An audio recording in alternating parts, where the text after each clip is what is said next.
विगत दिनों आप लोग देख रहे हैं कि पटना विश्वविद्यालय कैंपस में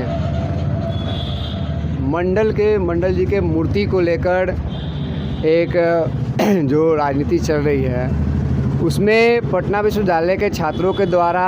मंडल दिवस की जयंती पर मंडल की मूर्ति की स्थापना की गई। विश्वविद्यालय ने बिना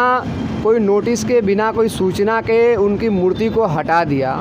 ये बताते हुए कि टेक्निकल दिक्कत है, यहाँ मूर्ति नहीं लग सकता है। ठीक बाकायदा विश्वविद्यालय प्रशासन को चाहिए कि समुचित स्थान देखकर, जो मान लीजिए भारत की राजनीति में कहिए तो जो एक ओबीसी का जो बड़ा पिछड़ा सेक्शन है, उसको मुख्य धारा में लाने के लिए तमाम तरह की जो लड़ाइयाँ लड़ी, वो उसके बाद बीपी मंडल जी ने ओबीसी आरक्षण का एक कॉन्सेप्ट लाया, जिसके कारण आज कैंपसों में, नौकरियों में जो पिछड़ा वर्ग है, एक बड़ा हिस्सा वहाँ जाकर आज पार्टिसिपेट कर पा रहा है, अपना स्थान सुनिश्चित कर पा रहा है। तो हम समझते हैं कि मंडल जी के मूर्ति हटाने का मतलब उस आरक्षण के फिलॉसफी को ख़त्म करना। आप दूसरी तरफ देखेंगे कि आज नई शिक्षा नीति के कारण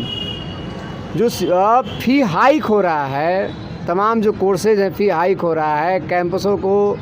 प्राइवेट हाथों में दिया जा रहा है, तो कहीं ना कहीं वो जो सामाजिक न्याय को अगर आप समझते हैं, तो सामाजिक न्याय मतलब कि तमाम जो पिछड़े हैं या तमाम वैसे जो लोग हैं, शिक्षा से वंचित हैं, स्वास्थ्य से वंचित हैं, तो वो लोग यहाँ अपनी भागीदारी सुनिश्चित करते हैं। लेकिन फ़ी हाइक से या कैंपसों में शिक्षक नहीं होने से, ऐसे तमाम जो चीज़ें हैं, ये अति पिछड़ों को, कैंपस से पिछड़ों को बाहर करेगी। तो आप समझिए कि भाजपा आरएसएस या बिहार में जो जनता दल यूनाइटेड है, इनके अंदर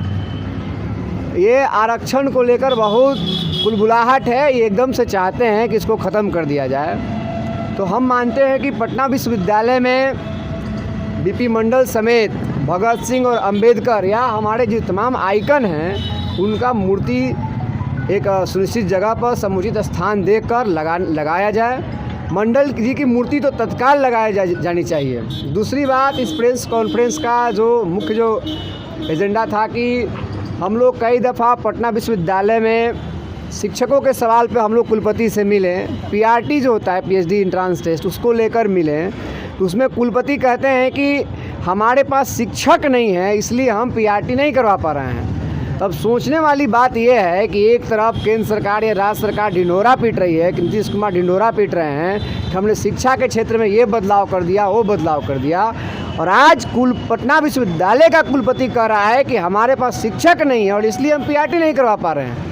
ये बहुत शर्मनाक बात है, और इससे जो है पटना विश्वविद्यालय में जो तमाम छात्र हैं वो इससे सफ़र कर रहे हैं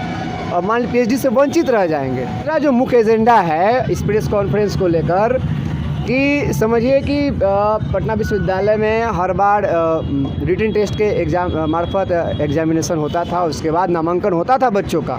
लेकिन इस बार कोरोना के कारण मार्किंग पैटर्न पर, मतलब नंबर के आधार पर जो एडमिशन हो रहा है, उसके कारण बिहार बोर्ड के एक जो छात्र हैं वो एकदम पिछड़े, मतलब उनका एडमिशन नहीं हो पाएगा। बाकायदा वो आगे की पढ़ाई को लेकर जो उनके पास अवसर है, उससे वो चूक जाएंगे। तो इसमें हम लोग कुलपति से बातचीत कई दफ़ा किए, तो हम लोगों ने बोला कि पटना विश्वविद्यालय में जो बिहार बोर्ड के छात्र आ रहे हैं, उनको आप समुचित जगह दीजिए, 50% उनके लिए सीट आरक्षित कीजिए, ताकि बिहार सीबीएसई बोर्ड का जो मार्किंग पैटर्न और बिहार बोर्ड का जो मार्किंग पैटर्न है, इन दोनों पैटर्न में अंतर होने के कारण हमारे बिहार बोर्ड के छात्र नहीं पिछड़ जाएं।